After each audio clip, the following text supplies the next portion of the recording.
Something really interesting came up yesterday in one of my self-healing consults with a client.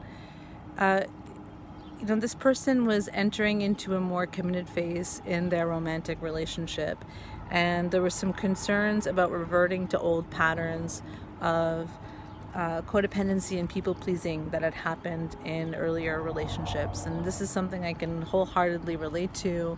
I have been a serial monogamist. I've been in long-term partnerships my entire adult life. And I was someone that fell prey to something that Dara Dubinet had talked about in her North Node courses about the Aries North Node. People who have Aries North Node, so they have a South Node in Libra, because they're coming from this karmic background of knowing how to kind of compromise and make a partnership work, they need to reinforce their individual identity, right? And so she used this analogy of the Runaway Bride movie with Julia Roberts, who she kept, running away from the altar. She kept getting engaged. And when she finally realized that she needed to be alone for a while before she could be in a proper relationship and she had to find herself, she had to figure out how to eat her eggs, because every time she was in a relationship, she would have her eggs the way her partner had them. And, I always bring this up with my clients when they're in Aries North Node or they have a North Node in the first house. But it's definitely something I had to figure out as well, right? Like, what are my habits and preferences when I'm alone? And often, at the end of a relationship or when I was on my own, I would find my center, which was spiritual and health food and, a certain kind of lifestyle that was more ascetic and kind of pure and clean living. And then I would enter into relationships and I'd kind of want to merge with the other person, and I would lose my way a little bit. I just, little subtle things, but what time we go to bed, how my routine in the morning, just how I eat, just lifestyle stuff, but enough kind of changes and adapting to the other person that eventually I lost my center, right? So what was interesting when I talked to this client is I realized that the morning routine, having something that's just for you as a way to check in with yourself and your relationship to your spirituality and your health. That's self-healing, right? And when I say self-healing, it's not because you're sick. It means anything that's not aligned, anything that's feeling out of sorts. It's a way to check in and find a way to remedy that or address that or nourish or nurture that. It's not that we're perpetually sick. It's just that we're in constant evolution, and how else to stay connected to that evolution unless you find ways to consciously connect inward and check in with how things are doing.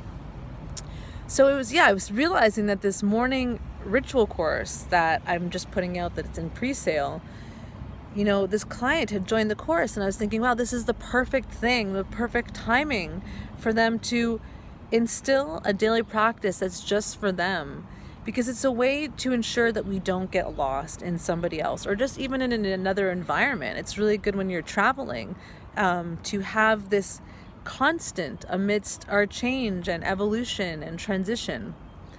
And what a more powerful way to do that than to start the day.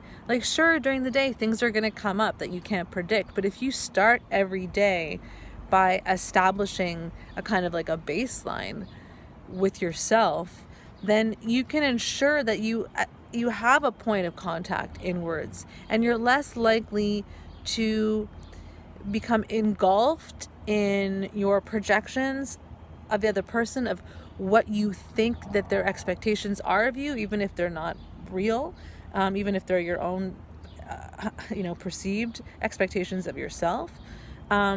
Trying to read the other person's mind is not a great strategy in a relationship. And I think a lot of us as women tend to do that. We're adapting before we're even asked to adapt. And sometimes we really do have to put our foot down and say no, this is not, how I'm going to spend my time. No, my habits are different than yours. I need to stick to that.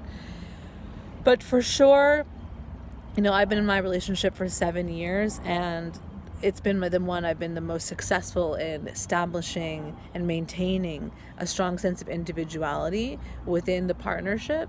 And really that major shift started to happen a few years ago, when I established a morning routine, and I started to make adjustments to my diet. I prefer eating less animal products than my partner does. So, I found ways that, sometimes we eat the same thing, sometimes we eat separately. Sometimes we don't eat at the same time, sometimes we don't. Sometimes we, watch a movie before bed together. Sometimes we go to sleep at different times and we wake up at different times. And that's taken so much pressure off of both of us.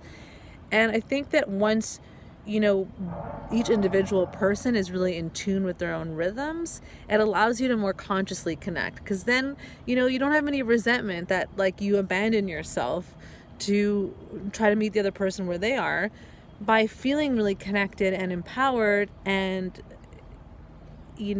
aligned, it allows you to have an open heart, and then you can consciously connect and say yeah, let's pick a time where we do something fully together, we have a special meal, we really decide to spend time together, rather than little acts of self-abandonment, like I mentioned, that are sort of that we're half choosing, that we're kind of half committed to. And that's of course how resentment breeds over time. So this morning ritual course, it's really helpful for preventing codependent patterns. And that could not just be in romantic partnerships, but with friends and family as well.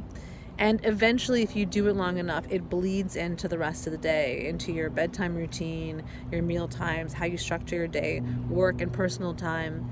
My boyfriend and I live in a loft. And so this is I have an accelerated version of it where however I'm choosing to spend my time, my partner and I, we both work at home, we can see each other. And sometimes I think, I'm doing my morning routine, he's already at his desk working, and I have to have that little embarrassment of oh, who am I to take this extra time for myself in the morning? But then in the afternoon, he plays a video game and I'm deep into my work at that point. So being in the same space has been a great exercise in learning to live with differences and respect the different biorhythms in a partnership.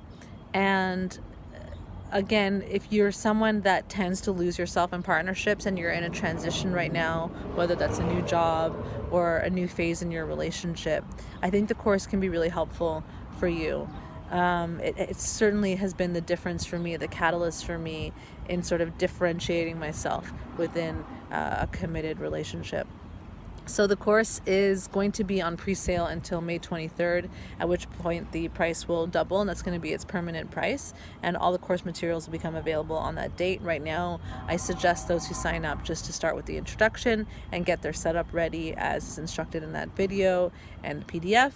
And then, on May 23rd, all the other PDFs and exercises will be there to accompany the existing videos. And, I'm selling this because it's something that has worked so profoundly for me. So share what you know, right? And share what has worked for you. It continues to work for me, especially with regards to maintaining individuality while also nurturing intimacy. If that interests you, check it out.